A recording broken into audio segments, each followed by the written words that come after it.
एक MBA करणारी विद्यार्थिनी आणि त्या विद्यार्थींचा MBA जे कॉलेज होतं त्या कॉलेजच्या ग्रुपवर जे विद्यार्थी शिक्षक आणि प्राध्यापक यांच्यासाठी बनवलेला होता त्या कॉलेज व्हॉट्सअप ग्रुपवर एका तरुणीचा मेसेज येतो, एक व्हिडिओ पोस्ट होतो।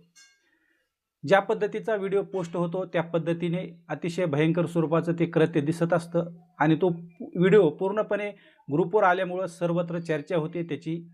आणि त्यानंतर कॉलेज प्रशासन हे त्या तरुणीच्या वडिलांना फोन करतं आणि वडिलांना फोन केल्यानंतर ज्या पद्धतीचा व्हिडिओ आहे त्याबद्दल ते त्यांच्याकडे सांगतं आणि त्यानंतर वडील हे थेट पोलीस स्टेशनमध्ये जातात आणि पोलीस स्टेशनमध्ये गेल्यानंतर त्या ठिकाणी ते तक्रार देण्याचा प्रयत्न करतात। मात्र त्या ठिकाणी त्यांची तक्रार कोणीही ऐकून घेत नाही, कारण 11 फेब्रुवारी 2026 रोजी त्याच वडिलांनी त्या मुलीला आधार कार्डाच्या निमित्ताने घराच्या बाहेर आणलं होतं आणि त्यानंतर सदरील तरुणी ही मित्राबरोबर एका पार्टीला जात असल्याचं सांगितलं होतं आणि त्यानंतर 11 फेब्रुवारीला गायब झालेली मुलगी जवळपास 12 तारखेपर्यंत घरी आलेली नव्हती। त्यामुळे ते वडील पोलीस स्टेशनला गेले होते, मात्र पोलिसांनी या प्रकरणी कोणत्याही प्रकारे त्यांना मदत केली नाही अथवा त्यांना सहकार्य केलं नाही। परंतु ज्यावेळेस 13 फेब्रुवारी उजळलं त्यावेळेस ज्या ठिकाणी ही घटना घडली होती आणि ज्या ठिकाणी ती मुलीचा मृतदेह होता त्या ठिकाणचे जे शेजारी होते राहणारे त्यांना काहीतरी दुर्गंधी त्या रूममध्ये येऊ लागली होती, त्यामुळे त्यांनी पोलिसाकडे तक्रार केली। ते पोलीस स्टेशन होतं द्वारकापुरीचं आणि त्यानंतर मग पोलीस त्या ठिकाणी पोहोचले आणि त्या ठिकाणी पोहोचल्यानंतर त्या रूमचा दरवाजा तोडण्यात आला आणि रूमचा दरवाजा तोडण्यात आल्यानंतर एका कोपऱ्याला सदरील तरुणी अर्धनग्न अवस्थेत आढळून आली। नेमकं या तरुणीच्या बाबतीत काय झालं होतं? मित्राबरोबर ती तर गेली होती पार्टीसाठी, परंतु प्रत्यक्षात काय झालं होतं याचा शोध घेणं आता पोलिसांना एक आव्हान होतं। नेमकं हे प्रकरण कसं सुरू झालं होतं आणि कशा पद्धतीने त्या प्रकरणाचा मुख्य मुद्दा होता तेच आपल्याला जाणून घ्यायचं आहे। पिंकी नावाची एक तरुणी MBAचं शिक्षण इंदोर शहरामध्ये करत होती। इंदोर शहरामधील नामांकित कॉलेजमध्ये तिचं शिक्षण चालू होतं।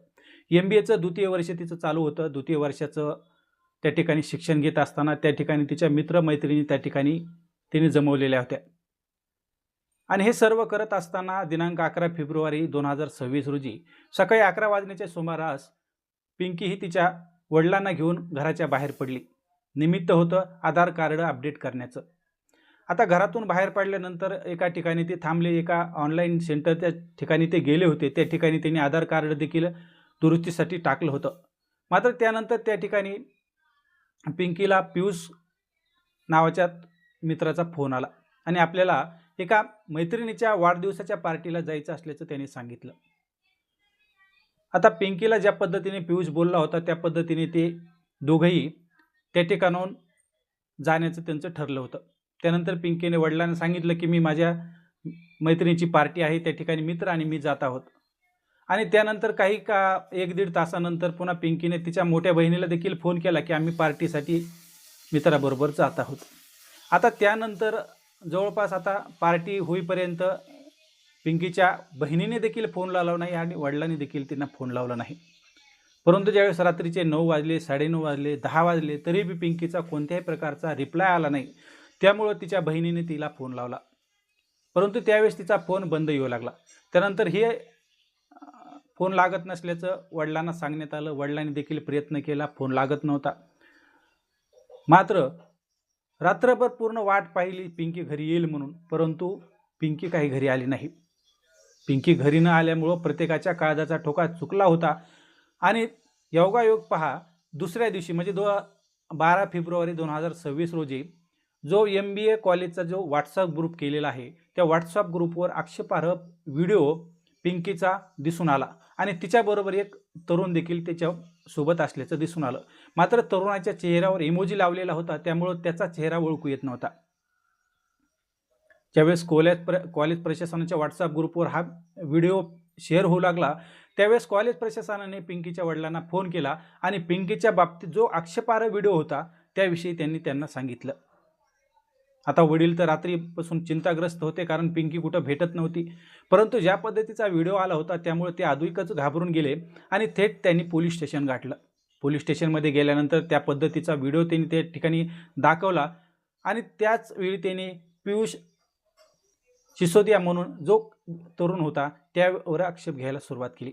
कारण 11 तारखेला मी बाहेर आल्यानंतर पिंकी त्याच्या मित्राबरोबर पार्टीला जात असल्याचं त्यांनी सांगितलं होतं आणि त्यानंतर या प्रकारचा व्हिडिओ आलेला आहे.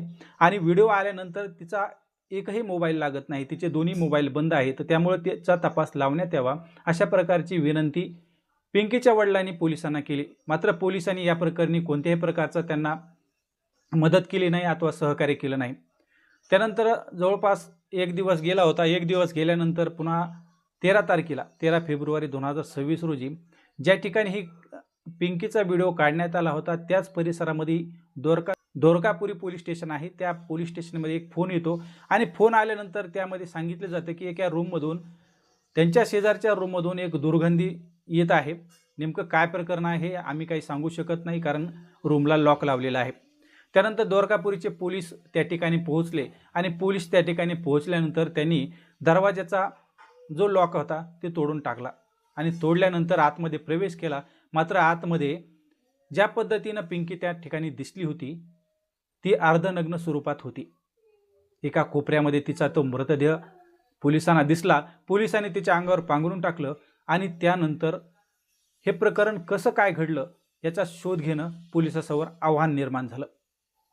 ज्या दिवशी व्हिडिओ व्हायरल झाला होता म्हणजे 12 तारखेला, त्या दिवशी पिंकीचे वडील पोलीस स्टेशनला गेले, परंतु पोलिसांनी कोणतेही सहकार्य केलं नाही.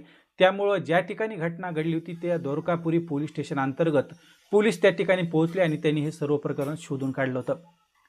मग ज्यावेळेस पिंकीचा मृतदेह सापडला त्यावेळेस वडिलांनी आक्षेप घेतला की पियुष नावाचा जो तिचा मित्र होता त्यानेच हे सर्व कांड केलं असावं.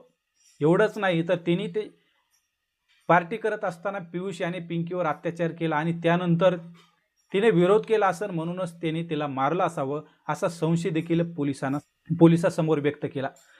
आता पोलिसांसमोर व्यक्त केल्यानंतर पोलिसांनी या प्रकरणी आता अकस्मात मृत्यूची सुरुवातीला नोंद केली होती, परंतु यामध्ये आता पियुष नेमका कुठे गेला आहे त्याचाही संपर्क होत नव्हता.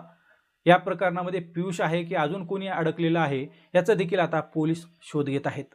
मात्र MBA करणाऱ्या विद्यार्थिनीने तरुणाबरोबर जाताना ज्या पद्धतीने वडिलांना सांगितलं होतं की आम्ही तरुणी म्हणजे मैत्रिणीच्या पार्टीला जात आहोत, नेमकं पार्टी होती की नव्हती हा देखील प्रश्न आहे.